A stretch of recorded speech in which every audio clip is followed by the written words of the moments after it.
बहुत समय पहले की बात है। एक घने और हरे भरे जंगल में बहुत सारे जानवर रहते थे। इस जंगल में हर प्रकार के जानवर थे, जैसे हाथी, शेर, बाघ, हिरण, खरगोश और बहुत सारे छोटे बड़े जीव जंतु। सभी जानवर एक दूसरे के साथ मिलकर रहते थे, लेकिन उनमें से एक बंदर ऐसा था जो हमेशा अकेला ही रहता था। उसका नाम मोनू था। मोनू बहुत चंचल और शरारती था।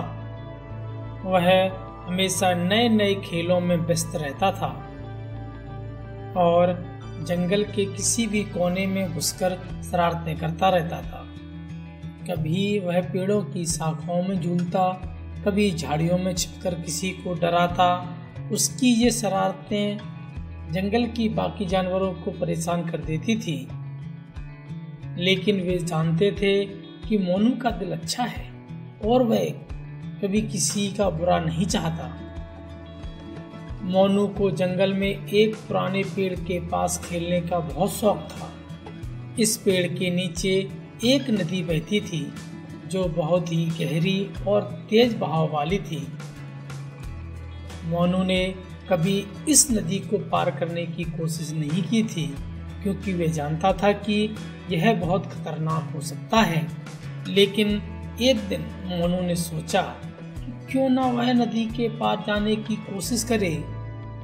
मैं हमेशा पेड़ के नीचे खेलता रहता हूँ, क्यों ना इस बार कुछ नया किया जाए, उसने सोचा। वह अपने दोस्तों के पास गया और बोला, मुझे नदी के पार जाना है, मुझे नए इलाके की खोज करनी है। उनके दोस्तों ने उसे रोका और कहा, मोनू, यह नदी बहुत खतरनाक है। अगर तुमने बिना सोचे समझे नदी पार करने की कोशिश की तो तुम डूब सकते हो। हमें तुम्हारी चिंता है। लेकिन मोनू ने उसकी बातों को अनसुना कर दिया और नदी पार करने की योजना बनाई। वह पेड़ की ऊंची शाखाओं पर चढ़ा और जोर से कूदते हुए नदी की ओर बढ़ने लगा। पहले तो वह आसानी से झूलता हुआ नदी के पास पहुंचा, लेकिन जैसे ही उसने झूलते हुए दूसरी ओर कूदने की कोशिश की, उसका हाथ फिसल गया और वह सीधे नदी में गिर पड़ा। नदी का पानी बहुत ठंडा और तेज था और मोनू पूरी तरह बहने लगा। वह चिल्लाने लगा, मुझे बचाओ, मुझे बचाओ, कोई मेरी मदद करो। वह बहुत डर गया था, क्योंकि उसे अब महसूस हुआ कि उसे अपनी गलतियों का खामियाजा भुगतना पड़ेगा। लेकिन किसी ने उसकी मदद नहीं की, क्योंकि सभी जानवर उसे दूर से देख रहे थे। लेकिन वे उसकी मदद करने का जोखिम नहीं लेना चाहते थे। इसी बीच जंगल में हाथी का एक बड़ा दल आ रहा था। हाथी को मोनू की चीखें सुनाई दी। हाथी ने तुरंत अपनी सूंड का इस्तेमाल किया और मोनू को नदी से बाहर खींच लिया।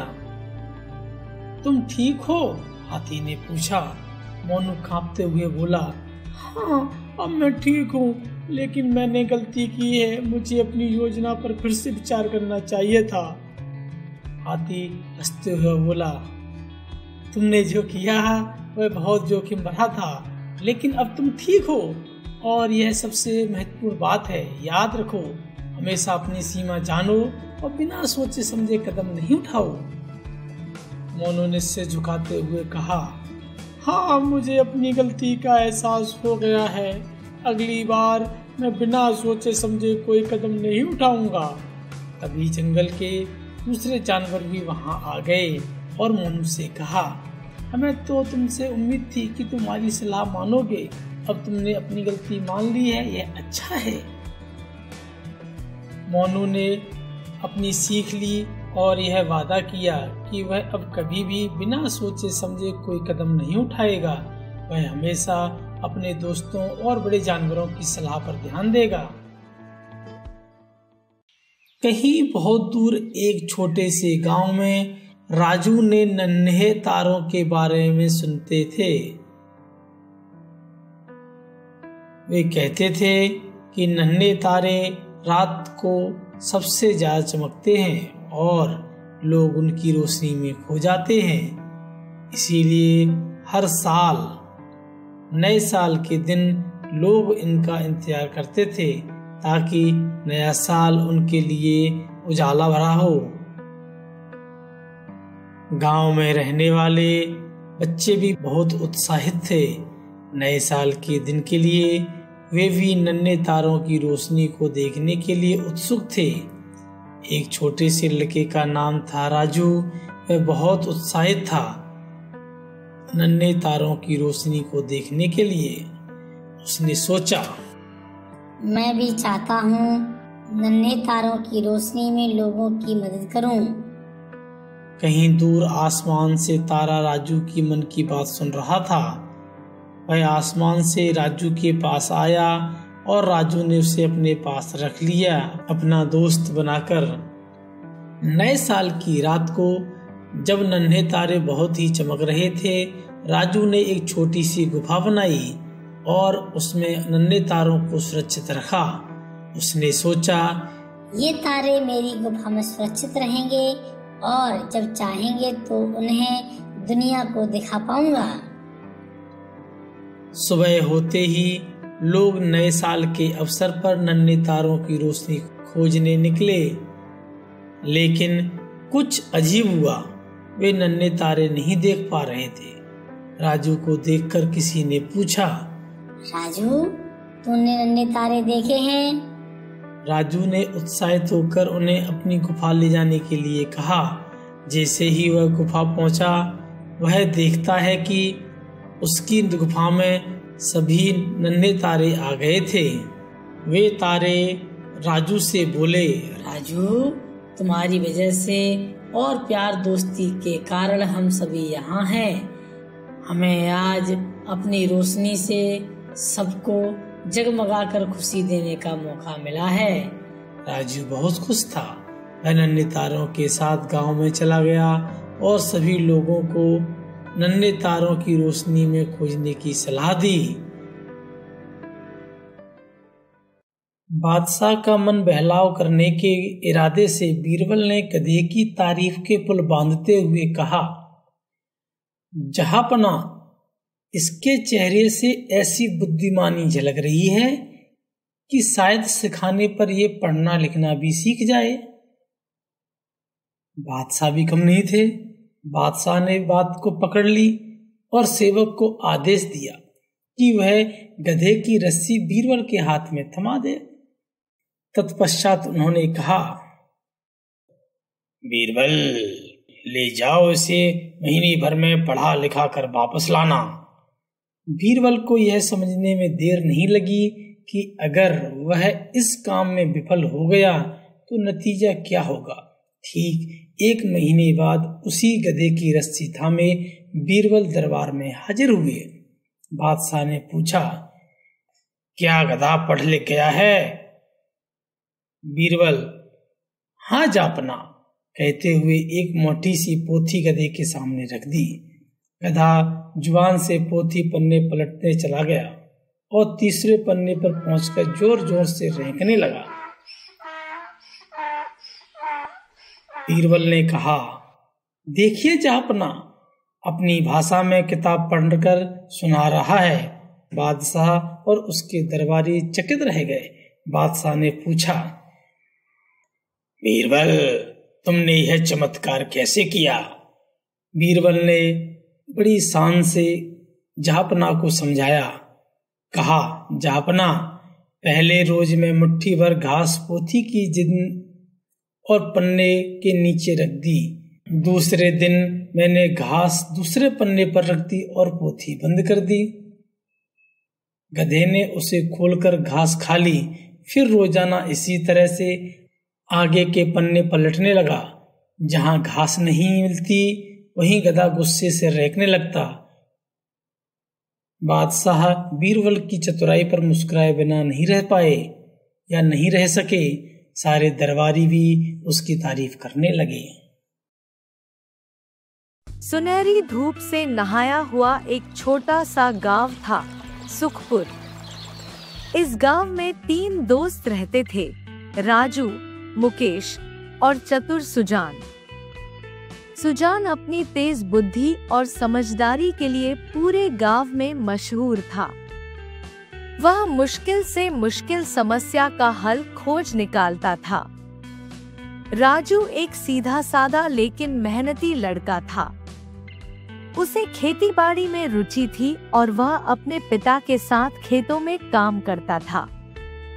मुकेश थोड़ा आलसी था, लेकिन बहुत लालची भी। उसे हर चीज का आसान तरीका चाहिए था और वह हमेशा जल्दी अमीर बनने के सपने देखता था। एक दिन तीनों दोस्तों को गांव के मुखिया ने एक चुनौती दी। उसने कहा, जो भी सबसे चतुराई से यह लकड़ी का भारी गट्ठर नदी के पार ले जाएगा, उसे इनाम मिलेगा। राजू ने सोचा कि वह अपनी ताकत से इसे उठाकर ले जाएगा, लेकिन आधे रास्ते में थक गया। मुकेश ने सोचा कि वह इसे छोटे टुकड़ों में बांटकर ले जाएगा, लेकिन इससे समय बहुत लग गया। पर चतुर सुजान ने अपनी बुद्धि लगाई। उसने पास के एक लकड़ी के ठेले को देखा और उस पर गट्ठर लादकर आराम से नदी पार कर ली। मुखिया बहुत खुश हुआ और उसे इनाम में सोने का सिक्का दिया। सीख: चतुराई और मेहनत दोनों जरूरी है, लेकिन जब समस्या कठिन हो तो दिमाग का सही इस्तेमाल ही असली जीत दिलाता है। कहीं बहुत दूर एक जादुई जंगल था, जिसमें हर पेड़ पौधे, हर जानवर में कुछ खास था। जंगल का हर कोना प्राकृतिक सौंदर्य से भरा हुआ था। इस जंगल में एक प्यारी सी परी रहती थी, जिसका नाम लिली था। लिली के साथ रहने वाला था एक खूबसूरत सा यूनिकॉर्न। वह एक अनोखा जादुई यूनिकॉर्न था, जिसे कभी किसी ने नहीं देखा था। उसका नाम कोको था। कोको का रंगीन सर और चमकती हुई एक सींग थी, जिसमें जादुई शक्तियां थीं। एक दिन जादुई जंगल में अचानक ही एक बड़ा ही भयानक राक्षस आया। वह राक्षस जंगल की सभी जानवरों को डराने लगा और जंगल में सबके अंदर डर फैला दिया। उसने जंगल के सारे पेड़ पौधों को नष्ट कर दिया और जानवरों को डरा धमकाकर जंगल में हावी हो गया। लिली और कोको ने इस बुरे राक्षस का सामना किया। वे दोनों मिलकर जादुई जंगल के अन्य जानवरों को एकत्रित करने की कोशिश करने लगे, लेकिन सबका मन बहुत ही डरावने राक्षस के डर से भर गया था। लिली ने जादू की शक्ति से बनाई एक जादुई आवाज, जिससे जंगल में एक अद्भुत अनूठा अनुभव हुआ। आवाज में प्यार और साहस था। वह आवाज फैलाने लगी और धीरे धीरे सभी जानवर उससे सुनने लगे। कोको ने लिली के साथ मिलकर राक्षस का मुकाबला किया और राक्षस को हरा दिया। फिर उन्होंने राक्षस को समझाया कि जंगल का हर जीव एक दूसरे का साथ देकर ही खुशहाली और सुरक्षा महसूस कर सकता है। राक्षस के दिल में अचानक से एक अजीब सा बदलाव हुआ। उसने अपना बुरा स्वभाव छोड़ दिया और जंगल के सभी जानवरों से माफी मांगी। उसने अब जंगल के सभी जानवरों की सहायता करने का वचन लिया। जादुई जंगल में फिर से खुशियों का माहौल बन गया। लिली और कोको ने एक साथ मिलकर जंगल को फिर से खुशहाली और अमन चैन की दिशा में ले जाने में सफलता पाई। गांव के बाहर एक छोटी सी नदी बहती थी, जिसके किनारे एक विशाल पीपल का पेड़ था। उसकी घनी छाया में बैठकर गांव के लोग अपनी थकान मिटाते थे। वहीं पास ही एक छोटी सी कुटिया में